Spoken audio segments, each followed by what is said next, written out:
Hi friends, welcome to my YouTube channel power line electrical. പുതിയൊരു വീഡിയോയിലേക്ക് എല്ലാവർക്കും സ്വാഗതം.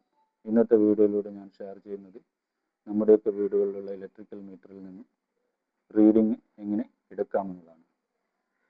ആദ്യമായി എല്ലാ മീറ്ററുകളിലും ഇതുപോലൊരു ബട്ടൺ ഉണ്ടാവും. സ്ക്രോൾ ബാറ്ററി എന്നാണ് ഈ ബട്ടൻ്റെ അടിയിൽ എഴുതിയിരിക്കുന്നത്.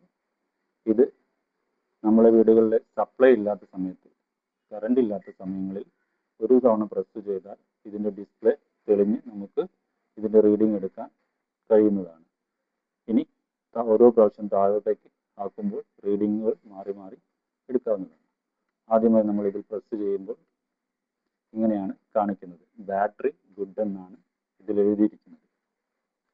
ഇത് ഈ മീറ്ററിൻ്റെ സീരിയൽ നമ്പറാണ്. ഇത് ടൈമാണ്.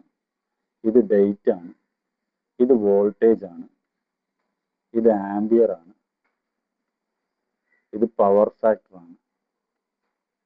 ഇത് ഫ്രീക്വൻസി ആണ്. നമ്മുടെ വീടുകളിൽ നമ്മുടെ ഇന്ത്യൻ റൂൾ പ്രകാരം 50 ഹെർട്സിലാണ് ഫ്രീക്വൻസിയിലാണ് നമുക്ക് ഇലക്ട്രിസിറ്റി തന്നിരിക്കുന്നത്. ഇത് കണക്റ്റഡ് ലോഡാണ്. നമ്മൾ ഈ ചെക്ക് ചെയ്യുന്ന സമയത്ത് ഇതിൻ്റെ എത്ര ലോഡ് കണക്റ്റഡ് ആയിട്ടുണ്ട് എന്നുള്ളത് കാണിച്ചിരിക്കുന്നത്. ഇതാണ് റീഡിങ്. T1 എന്നാണ് ഇതിൽ കാണിച്ചിരിക്കുന്നത്. നമ്മുടെ ഒരു ദിവസത്തെ റീഡിങ് 3 ടൈം ആയിട്ടാണ് തിരിച്ചിരിക്കുന്നത്. T1 എന്നാൽ രാവിലെ 6 മണി മുതൽ വൈകിട്ട് 6 മണി വരെ എത്ര ഉപയോഗമുണ്ടായി എന്നത് ഉള്ള റീഡിംഗ് ആണിത്. ഒന്നുകൂടെ പ്രസ് ചെയ്താൽ T2 എന്ന് കാണിക്കുന്നത്.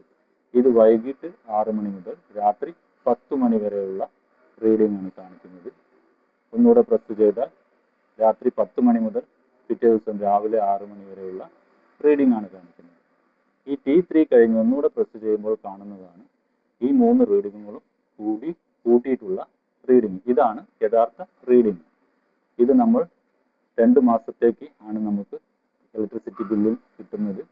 നമ്മളൊരു റീഡിങ് എടുത്തിട്ട് ഒരു 2 മാസം കഴിഞ്ഞ് പഴയ റീഡിങ്ങിൽ നിന്നും ഈ പുതിയ റീഡിങ് കുറച്ചാൽ നമുക്ക് 2 മാസത്തെ റീഡിങ് എത്രയാണെന്ന് മനസ്സിലാക്കാൻ കഴിയും.